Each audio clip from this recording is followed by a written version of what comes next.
etc., etc. You've been here since 2005, is that correct? Yes, that's right, yes. And explain your role and your title.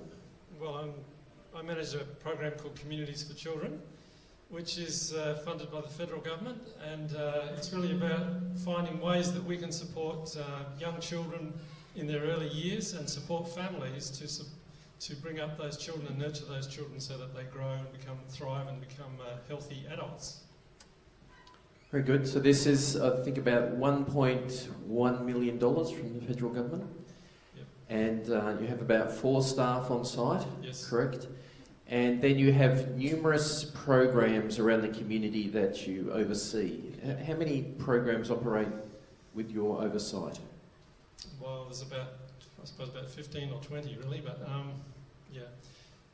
We started here with the First Steps playtime, and those of you who used to move all the pews and then chairs out of here 15 years ago, it was all my fault. Actually, we could blame Lisa Wynne, if you remember Lisa Wynne. It was one of her ideas, really. So that was the first thing that we started, and First Steps has kept going all these years and been pretty amazing. And I think we have mainly music as well, which was part of the early version of Communities for Children. Communities for Children then, because of government funding contracts, they weren't able to fund those programs anymore, but were able to fund other programs. So can we have a look at the next slide there, Tim? Yeah, well, our main project really was the Family Zone at Ingle Farm, and what we were asked to do when we started, we were asked to go around and talk to everybody in the community. We talked to lots of parents, we talked to lots of schools, we talked to lots of community services people, we talked to health people and people from the local council, and we asked people what people are actually looking for in the community. And a lot of people said that they were really wanting, if they had young children, you know the pressures and challenges around being a young mum and a young dad. And they said that they wanted a place where they could go and they could get support, but they wouldn't have to run from one place to the other, but if they could just go to one place and get the kind of support they needed, they would be really happy to do that. So we looked around and we saw at Ingle Farm Primary School, there was a big space, it was huge, and I thought it was too huge, but Lisa Wynne thought it wasn't too huge. So we managed to, after about six months, I think, talk to the department, the education department, and talk to the school and the principal finally said, well, let's do this. And so we spent about $60,000 just doing a few rearrangements to a big space that was there.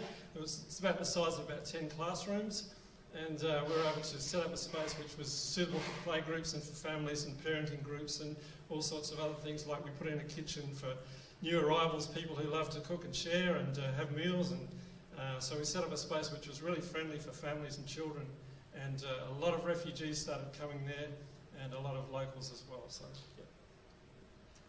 yeah.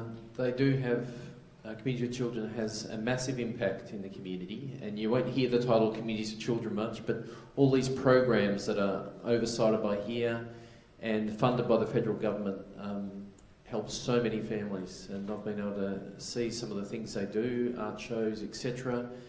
The next one, Salisbury, we've set up a new space there. Do you want to tell them about this? Yes, well, Family Zone at Ingle Farm was so effective, and we're constantly working with about probably 1,000 families a year, so over 15 years that's an awful lot of families.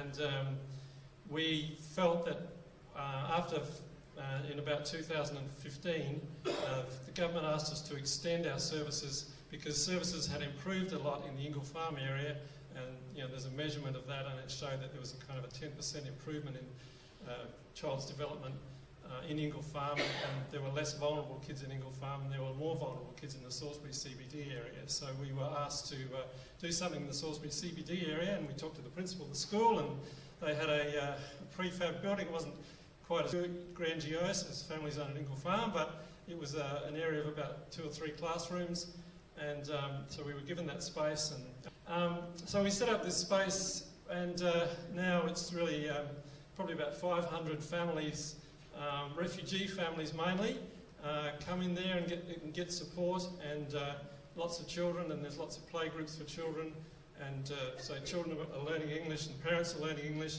and families are finding the kind of support they need, and they really love that whole concept.